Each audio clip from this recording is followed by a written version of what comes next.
हा गाईस, कशा आहेत तुम्ही? मजेत आहेत ना? संध्याकाळचे 6:30 वाजले आहेत. सील फाट्यावर मी आलो आहे.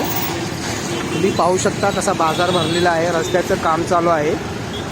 रिक्षाची लाईनसुद्धा लागली आहे. दिवा टू सीलफाटा 20 रुपये शेअरिंग आहे. आशा करतो तुम्ही सर्व मजेत असणार. आजच्या दिवसात, संध्याकाळच्या दिवसात काय घडतं आहे या सर्व गोष्टी तुम्हाला या व्हिडिओच्या माध्यमातून मी आज दाखवण्याचा प्रयत्न करत आहे. संध्याकाळी मोठा बाजार इथं भरतो. तुम्हाला सर्व गोष्टी या सीलफाट्या नाक्यावर मिळणार.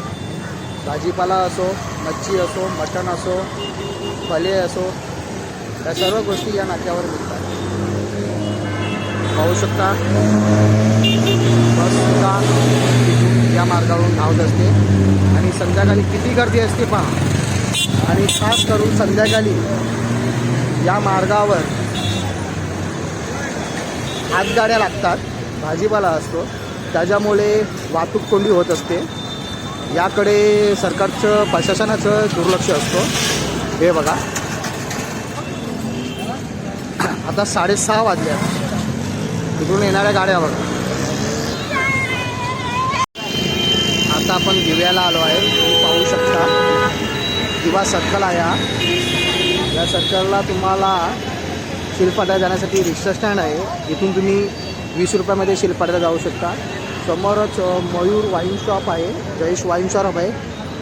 आज हे बंद आहेत. उद्या 20 मे असल्यामुळे आणि मतदानाचा दिवस असल्यामुळे, आचारसंहिता असल्यामुळे आज वाईन शॉप पूर्ण बंद आहेत. दररोज इथे तुम्हाला नागरिक बेवडे म्हटले तरी चालेल, मद्यपान करताना तुम्हाला इथे दिसणार. प्रशासन यांच्यावर कारवाई त्या दिवशी करत नसतात. खरं तर हे उघड्या व दारू पीत असतात. हा सरकार आहे, पुढे बाजार आहे. पाहू शकता तुम्ही.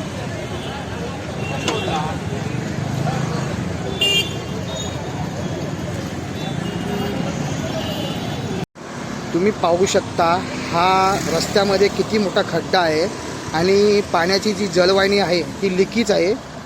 पूर्ण महिना झाला तरी पण हा रस्ता बनवण्यात आला नाही आणि तसेच हा जलवाहिनीचा लिकीसुद्धा काढण्यात आला नाही. बघा, वाहन चालकांना येताना आता सध्या तर दिवस आहेत, संध्याकाळचे 6:30 वाजून गेलेले आहेत. आता 2 मिनिटांमध्ये 7 वाजतील.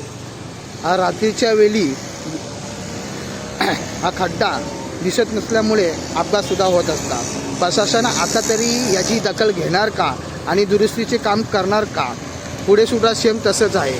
मग रात्रीच्या वेळी येत असताना या रस्त्याच्या मध्ये असे खड्डे असल्यामुळे वाहन चालकांचा अपघात होत असतो. आता बघा, बाईकवाले येत आहेत, म्हणजे जर लक्ष असलं तर ठीक आहे, जर लक्ष नसलं तर अपघात 100% होणारच. समोरच तुम्ही पाहू शकता थोड्याच अंतरावर दिवा प्रभाग समिती आहे, तरीसुद्धा याकडे प्रशासनाचं दुर्लक्ष असतं. तुम्ही पाहू शकता दिवा प्रभाग समिती, जो तुम्हाला आता जस्ट 1 मिनिटापूर्वी मी तुम्हाला रस्त्यामध्ये असलेला खड्डा दाखवला. तिथून तर दिवा प्रभाग समितीमध्ये जर तुम्ही चालत आले तर 2 मिनिटांमध्ये पोहोचणार. अधिकारी नेहमी इथून ये जा करत असतात, पण जाणूनबुजून कानाडोळा करत असतात. पण खार्डीगाव या सर्कलला आलो आहे. तुम्ही पाहू शकता ठाणे महानगरपालिकेकडून डिस्प्ले बोर्ड हे बनवण्यात आले होते. त्याची काय अवस्था आहे तुम्ही पाहू शकता. प्रशासनाचे याकडे किती लक्ष आहे तुम्ही पाहू शकता. तसेच समोर जेव्हापासून हा गाव तयार झाला आहे तेव्हापासून समोरच रस्त्यामध्ये एक विहीर येत आहे. ते विहीरसुद्धा रस्त्याच्या विस्तार होत असल्यामुळे ती रस्त्यामध्ये जात आहेत. याच विहिरीनी अनेक वर्ष ग्रामस्थांची तहान भागवली होती. सध्या तिची काय अवस्था झाली आहे बघा. प्रशासन याकडे सुद्धा लक्ष देत नाही आहे आणि हा रोड रस्ता मार्ग बनत असल्यामुळे भविष्यात ही विहीर तर रस्त्यासाठी बुजवणार तर नाही, किंवा हिचे संरक्षण करण्यासाठी काही उपाययोजना केल्या आहेत का नाही प्रशासनाने, हे तुम्हाला या व्हिडिओच्या माध्यमातून मी दाखवत आहे.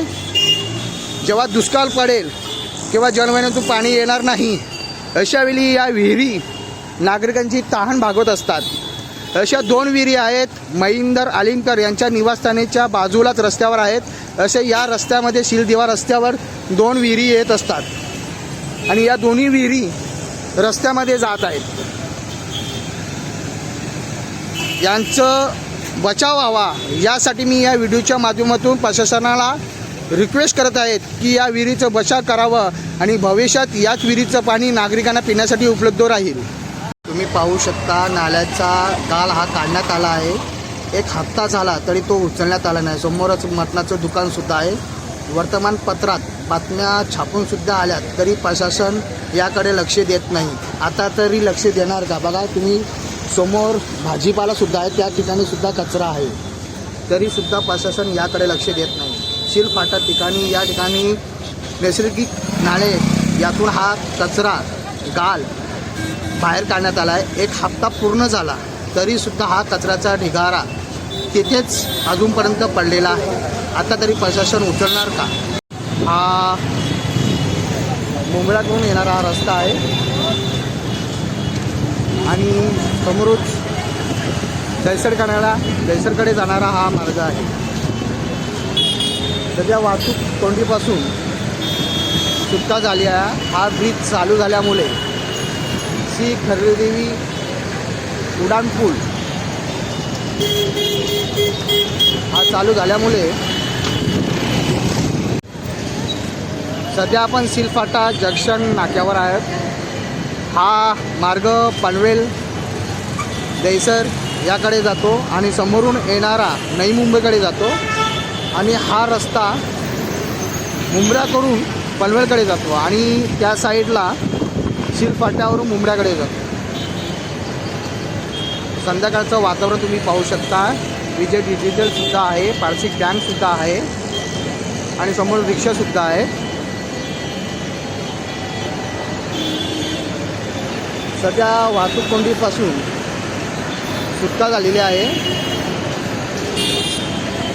तुम्ही बघू शकता नव्याने चालू झालेला उड्डाणपूल। काही पददिवे लागले आहेत, काही पददिवे अजून चालू होण्याचे बाकी आहेत।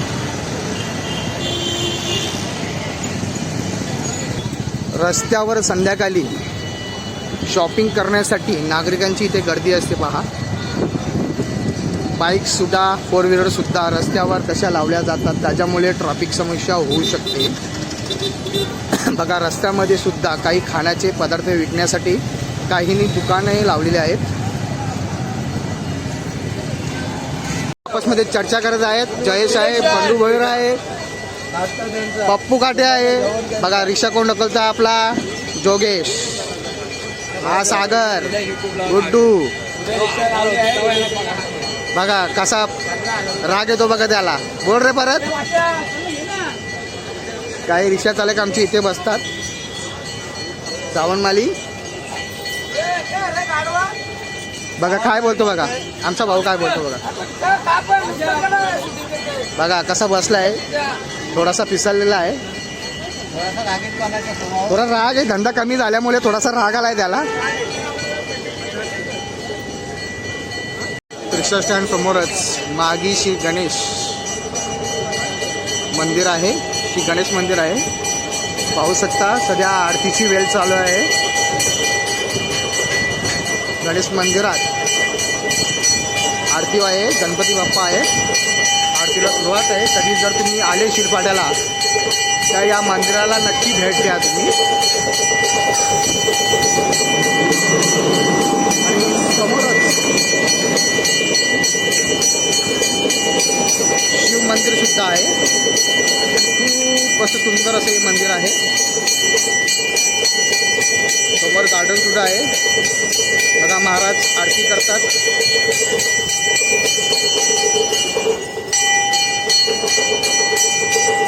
आहे आता मंदिरात असलेली गणपती बाप्पाची मूर्तीचे दर्शन तुम्हाला या व्हिडिओच्या माध्यमातून मी दाखवण्याचा प्रयत्न करत आहे।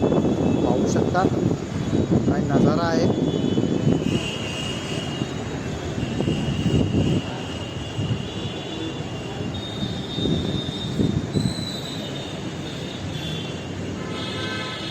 मी लहान असताना ही मूर्ती बसवण्यात आली आहे.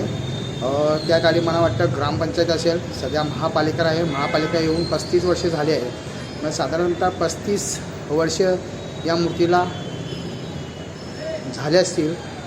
या मंदिरामध्ये स्थापना करण्यात आली होती.